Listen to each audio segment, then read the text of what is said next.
Assalamualaikum warahmatullahi wabarakatuh. Waalaikumsalam warahmatullahi wabarakatuh. Bismillahirrahmanirrahim. Alhamdulillahi rabbil alamin. Wassalatu wassalamu ala ashrafil anbiya'i wal mursalin, Sayyidina wa maulana Muhammadin wa ala alihi wa ashabihil mujahidin at-tahirin, amma ba'du. Saudara-saudara kaum muslimin rahimakumullah. Pada pertemuan terdahulu kita sudah membicarakan orang-orang yang menjadi teman-teman setan dalam kehidupan di dunia ini. Maka pada pertemuan kali ini kita akan membicarakan tentang siapa yang menjadi musuh-musuh setan di dalam kehidupan.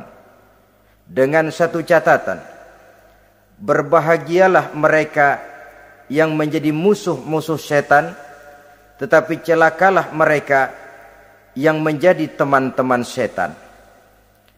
Bagaimanapun juga di dalam kehidupan ini, apabila orang telah memproklamirkan bendera permusuhan kepada kita, maka kita tentu seharusnya bersikap waspada dan mawas diri. Demikian juga iblis dan seluruh bala tentaranya yang terdiri daripada setan-setan. Mereka telah mengibarkan bendera permusuhan kepada Nabi Adam dan anak cucunya, kepada kita umat Rasulullah sallallahu alaihi wasallam. Akan sengsara dan celaka jika kepada iblis dan setan yang telah nyata-nyata mengibarkan bendera permusuhan itu kita mengadakan toleransi, mengadakan kerjasama, dan menjadi budak yang memperturutkan kemauan daripada iblis dan setan. Siapa yang menjadi musuh-musuh setan dalam kehidupan ini? Inilah pertanyaan berikutnya yang diajukan oleh baginda Rasul kepada iblis. Hai iblis, kalau teman-temanmu adalah seperti yang telah engkau jelaskan tadi, sekarang cobalah beritahu saya, siapa di antara umatku yang menjadi musuhmu dalam kehidupan ini? Atas pertanyaan ini iblis laknatullah menjawab, ya Rasul, musuh-musuhku di antara umatmu, pertama anta ya Muhammad. Musuhku yang pertama adalah engkau, wahai Muhammad. Kenapa iblis mencatat Nabi Muhammad sebagai tokoh nomor satu dalam deretan musuh-musuhnya? Mudah difahami. Pertama, keberadaan Rasul merupakan rahmah lil alamin, rahmah bagi lingkungan. Yang kedua, beliau berfungsi menyelamatkan manusia dari tempat yang gelap gulita, dari tempat kesesatan menuju tempat yang terang benderang penuh berisi petunjuk dan hidayah dari Allah Subhanahu wa taala. Maka menurut iblis, inilah manusia perintang pertama atas segala daya dan usahanya menggelincirkan manusia ke jalan yang dimurkai oleh Allah Subhanahu wa taala. Kalau kita baca sejarah, risalah yang dibawa oleh Nabi Muhammad ini memang merupakan risalah yang membawa rahmah bagi alam sekitarnya. Ada sedikit perbedaan dengan risalah-risalah sebelum beliau. Sepertinya risalah yang dibawa oleh para rasul terdahulu itu mempunyai efek yang langsung pada kehidupan di dunia ini. Nabi Nuh misalnya menyampaikan agama. Hai umatku, ini agama. Umat menentang, turun banjir yang menenggelamkan orang-orang kafir.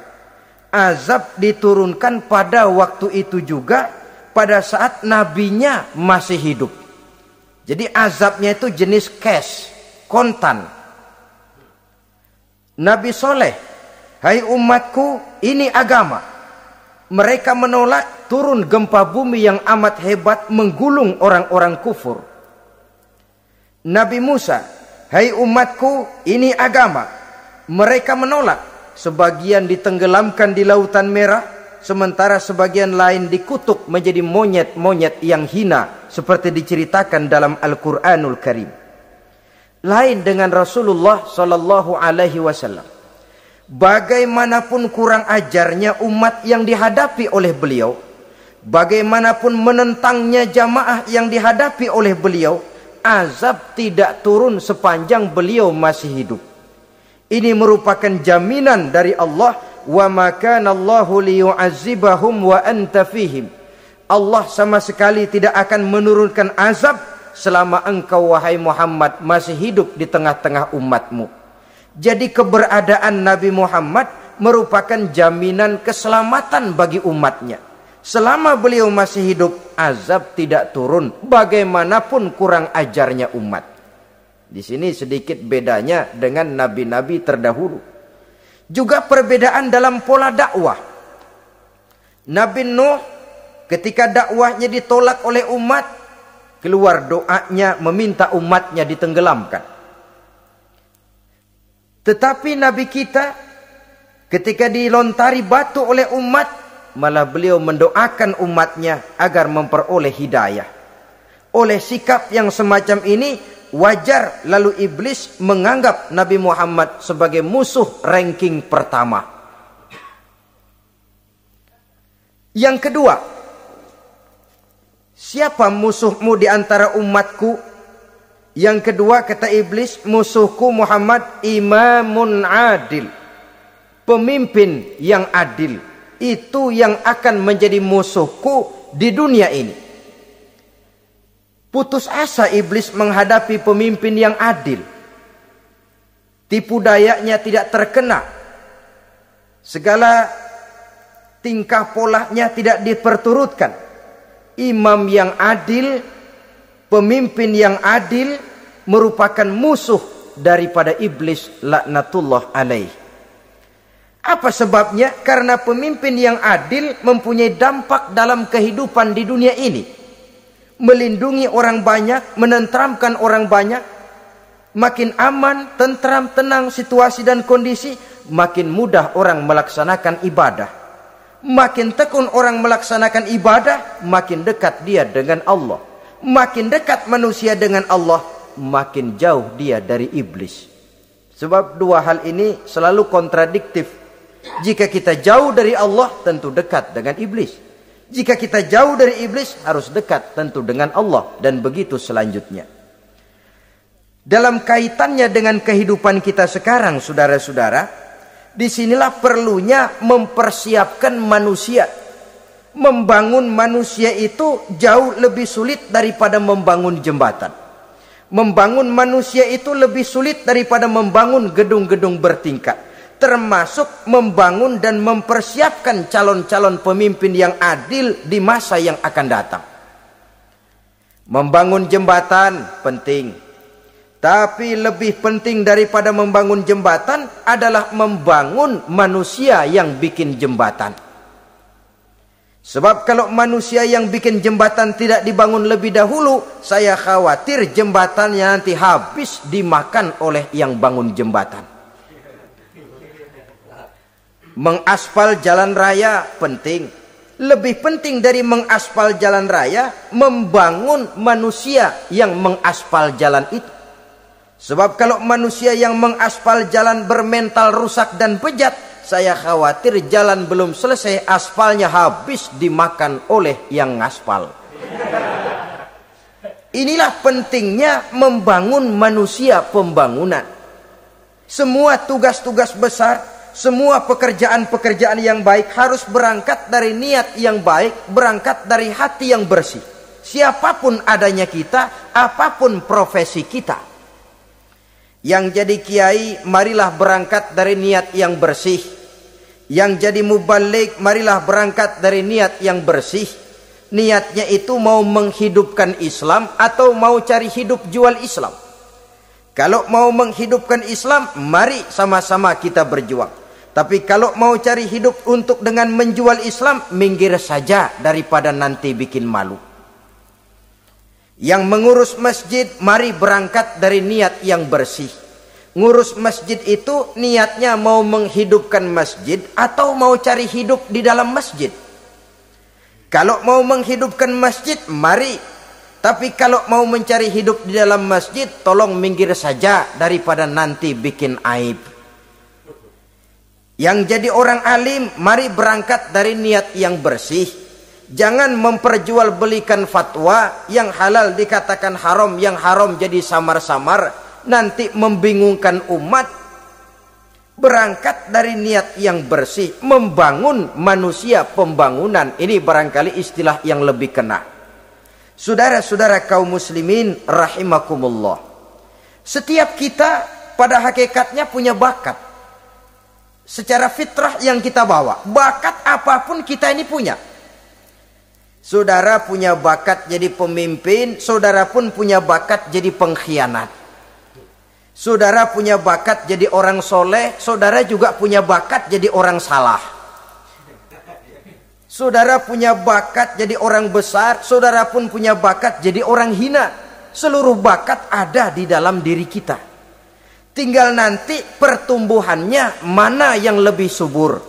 Saudara punya sifat berani, saudara pun punya sifat takut. Seberani-beraninya orang mesti ada sifat takutnya. Nanti mana yang tumbuh lebih subur? Kalau takutnya tumbuh lebih subur, dia akan jadi orang penakut.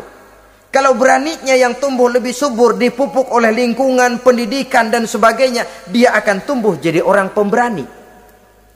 Oleh karena itu, agama merupakan lingkungan yang subur untuk menumbuhkan benih-benih yang baik yang kita bawa bersamaan dengan lahirnya kita ke alam dunia ini. Setiap kita, saya, saudara, punya bakat jadi pemimpin, punya bakat jadi pengkhianat, punya bakat jadi pengabdi, punya bakat jadi koruptor, punya bakat jadi pemelihara, punya bakat jadi perusak. Tinggal nanti lingkungan, pendidikan yang menumbuhkan mana yang tumbuh lebih subur. Kalau lingkungan saudara, lingkungan maling, maka sifat pengkhianat akan tumbuh lebih subur. Kalau nanti saudara jadi pemimpin, insya Allah korupsi. Lingkungan yang menumbuhkan sifat mengabdi, sifat berbuat tanpa pamrih, dikalahkan oleh sifat pengkhianat dan korupsi itu yang dibentuk oleh lingkungan, pendidikan, pengalaman dan sebagainya. Oleh karena itu, secara dini agama menanamkan, menyuburkan fitrah-fitrah yang baik yang kita bawa bersamaan dengan hadirnya kita dalam kehidupan ini. Sebab itu seorang penyair bernama Syauqi mengatakan dalam sebaik syairnya, waladatka ummuka ya ibna adam bakian wan nasu haulaka yadhakuna surura.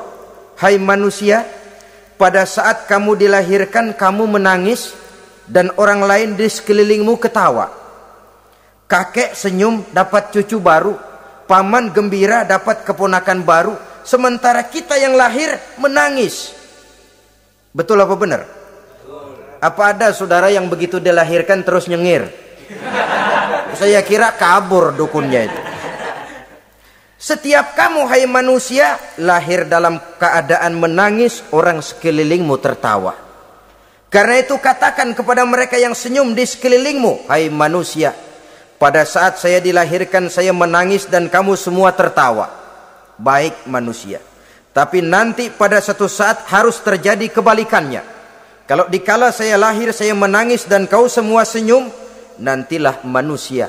Kalau satu saat saya meninggalkan alam dunia ini, saya akan berangkat dengan senyum. Dan kalian semua akan berurai air mata. Kalau perlu dari Sabang sampai Merauke kibar bendera setengah tiang.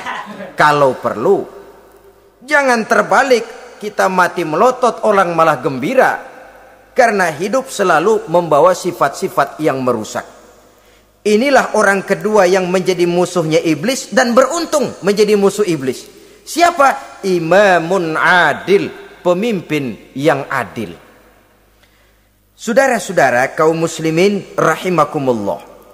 Yang ketiga musuh iblis, ghaniyun mutawadhi, orang kaya yang rendah hati, orang kaya yang tidak sombong. Kaya apa saja, baik kaya oleh karena ilmu, orang yang kaya karena ilmu disebut orang alim. Baik kaya karena materi, orang kaya karena materi dinamakan hartawan. Baik kaya karena kedudukan, orang yang kaya karena kedudukan dinamakan pejabat. Orang kaya yang rendah hati itu musuh iblis. Beruntung dia menjadi musuh iblis. Iblis tidak senang ada orang kaya tidak sombong. Tapi iblis paling senang kalau ada orang kaya sombong. Lebih senang lagi iblis kalau ada orang miskin sombong. Masya Allah. Orang kaya sombong, walaupun iblis senang, orang masih bilang pantas saja dia sombong, kaya apaan aja punya. Udah miskin sombong, kira-kira yang disombongin apaan? Dalam segala bentuknya sombong ini Allah tidak senang. Tapi iblis senang. Kenapa? Karena sponsor sombong iblis. Kan yang pertama kali sombong iblis toh. Ketika disuruh sujud kepada Nabi Adam, dia nggak mau. Ini kesombongan pertama yang terjadi dalam sejarah. Ketika ditanya kenapa kau tidak mau sujud iblis? Ah, saya kan dibikin dari api, Adam dari tanah. I am the best. Saya lebih hebat daripada iblis, daripada Adam. Adam baru kemarin dibikin, saya sudah lama. Kata Allah, kamu sombong iblis, ini surga bukan tempat orang sombong, keluar. Terusir dia dari surga. Jadi kesombongan pertama adalah kesombongan yang dilakukan oleh iblis. Dan dia tanamkan itu kepada kita supaya jadi orang sombong.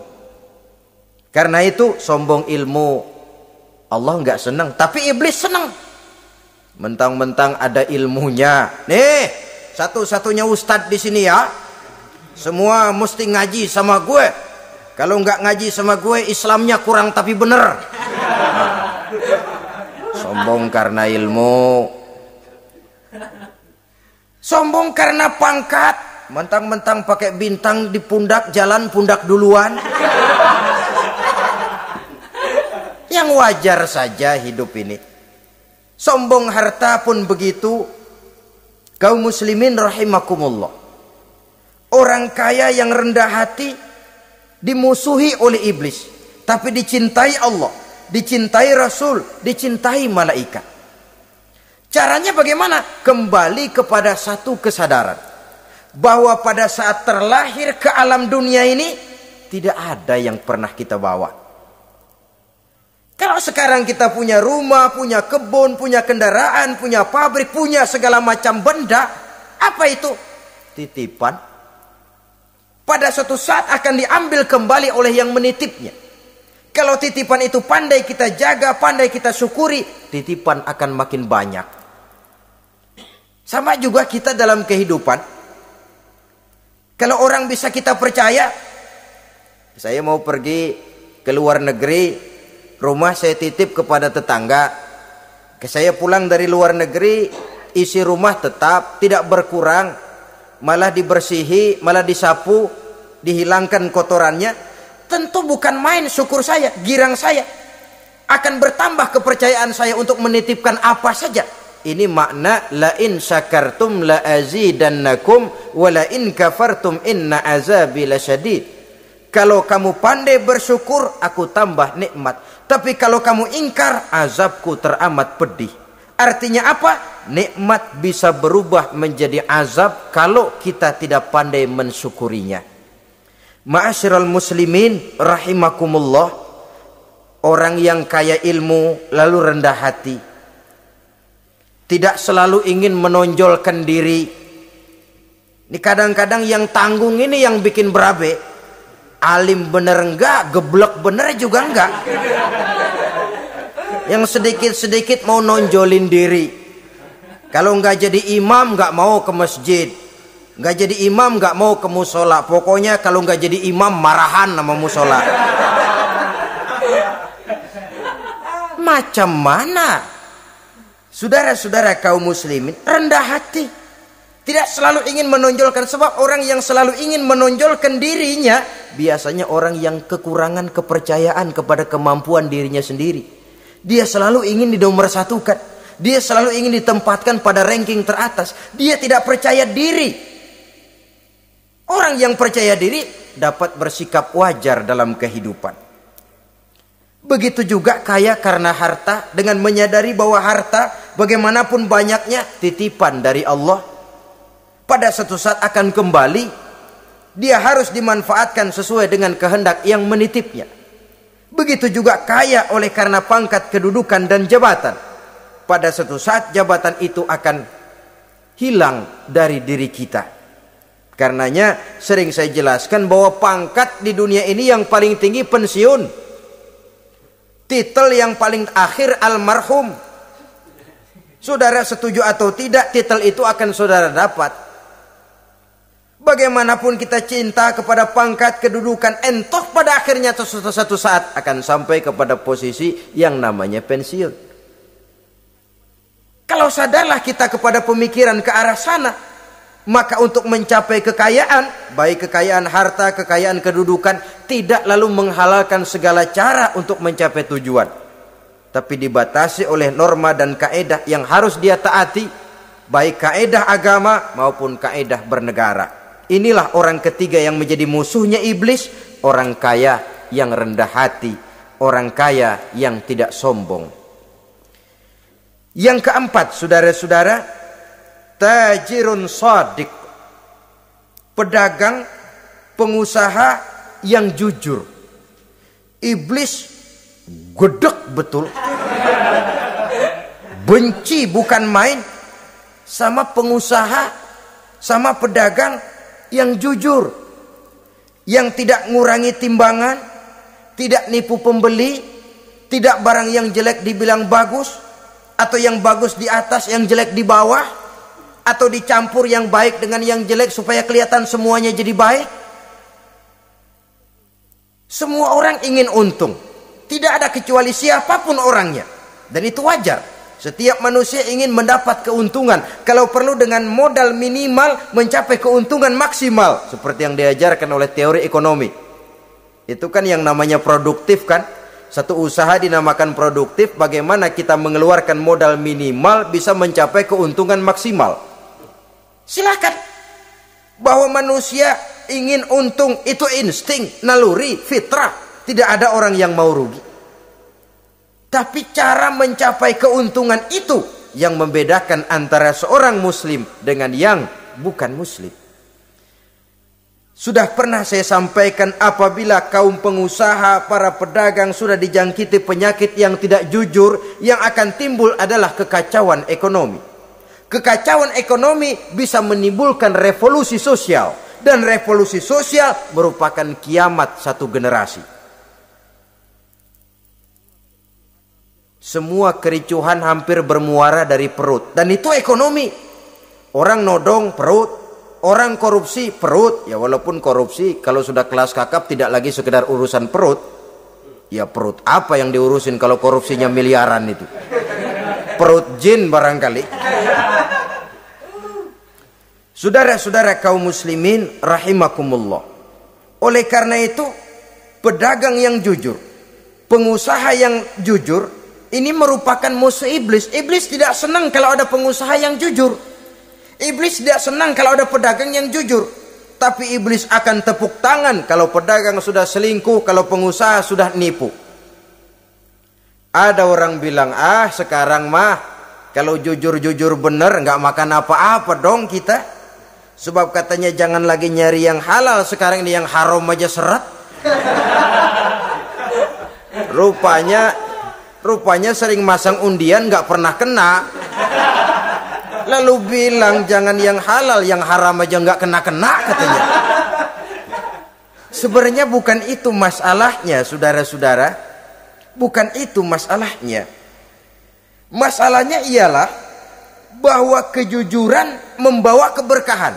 Ini kalau kita berpikir dengan kacamata agama. Keberkahan merupakan sumber ketenangan. Dan ketenangan ini tidak bisa dibeli dengan materi yang bagaimanapun banyaknya.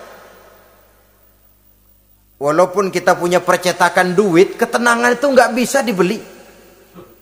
Jangankan cuma punya duit banyak, percetakan duit saudara punya, mau membeli ketenangan yang berasal dari keberkahan, sulit. Jadi kejujuran membawa keberkahan, keberkahan membawa ketenangan. Jangan macam dulu tukang sol sepatu. Ditanya oleh temannya, "Bang, ngesol satu hari dapat berapa?" 200 rupiah. Sembayang enggak? Enggak. Islam? Islam, kalau Islam mah. Kata temannya, "Sembayang dah, kali aja besok dapat rezeki lebih banyak." Yang benar, iya. Sebab kalau orang sholat itu Allah dekat, nanti rezekinya ditambah. Bener? Bener. Subuh sembayang dia. Habis sembayang sarapan, berangkat ke tempat dia ngesol, mangkal. Dari pagi sampai jam 11 belum ada juga yang ngesol. Mulai bimbang hatinya. Katanya kalau sembayang rezeki tambah. Tadi sembayang subuh sampai gini hari belum ada yang ngesol. Cobaan kali, sabar. Datang sholat zuhur. Habis zuhur nunggu lagi, belum juga ada yang datang ngesol. Udah mau pulang hampir maghrib, baru datang satu orang dandanin sendal jepit putus.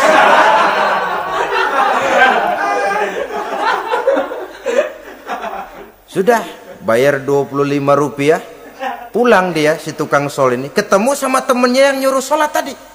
Ditanya, "Bagaimana penghasilan ini hari?" Apa dijawab? "Gua kapok deh sembahyang."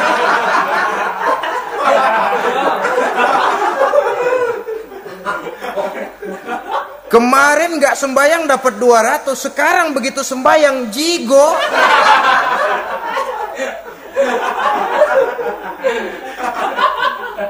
Dia tidak sadar bahwa dari kacamata agama, 25 rupiah yang membawa berkah jauh lebih baik ketimbang 200 uang panas. Dari kacamata agama, 25 rupiah yang membawa berkah lebih baik daripada 200 rupiah tapi panas. Sebab panas menjauhkan kita dari ketenangan. Itulah sebabnya, maka pedagang yang jujur, pengusaha yang jujur menjadi musuh setan dan beruntung. Sekarang jadi pengusaha jujur-jujur nggak dapat proyek, Pak. Kalau nggak bisa semur. Padahal agama sudah menjelaskan ar-rashi wal murtashi finnar. Orang yang nyogok dan orang yang disogok dua-duanya neraka. Kenapa? Join termasuk ta'awanu 'alal ismi wal udwan. Bertolong-tolongan dalam berbuat dosa dan kesalahan. Kalau hadiah, lain hadiah. Kalau sedekah, lain sedekah. Tapi yang namanya semir, suap, ar-rashi wal murtashi finnar. Saudara-saudara kaum muslimin rahimakumullah. Jadi pedagang yang jujur, pengusaha yang jujur merupakan salah satu roda perekonomian. Kegoncangan ekonomi akan menimbulkan dampak sosial yang sangat luas dan kompleks. Yang pada giliran puncaknya, dampak paling negatifnya, dia sanggup menggerakkan terjadinya revolusi sosial. Bukankah sebagian besar gerak hidup manusia dimotivasi oleh keinginan untuk mempertahankan kelangsungan hidup? Dan kelangsungan hidup artinya mulut. Mulut itu artinya perut, dan itu artinya makan. Setelah itu mungkin baru pangan, baru sandang, baru dia berpikir pakaian dan sebagainya. Jadi karena dia merupakan penggerak roda ekonomi, pedagang yang jujur, pengusaha yang jujur mutlak diperlukan dalam kehidupan ini. Sebab sekali lagi, kejujuran akan membawa keberkahan, keberkahan memberikan ketenangan dalam kehidupan. Oleh karenanya kita umat Islam, biarin duit kita banyak, asal berkah. Itu tentu idealnya. Ketimbang dikit tidak berkah, lebih baik ia banyak, ia berkah. Dan keberkahan itu datang lewat kejujuran. Kejujuran ini sudah dicontohkan oleh Rasul pada saat beliau berniaga ke negeri Syam. Dikala berumur 9 tahun, bahkan dikala berumur 25 tahun, seketika membawa dagangan Sayyidatuna Khadijah yang kelak jadi istri beliau.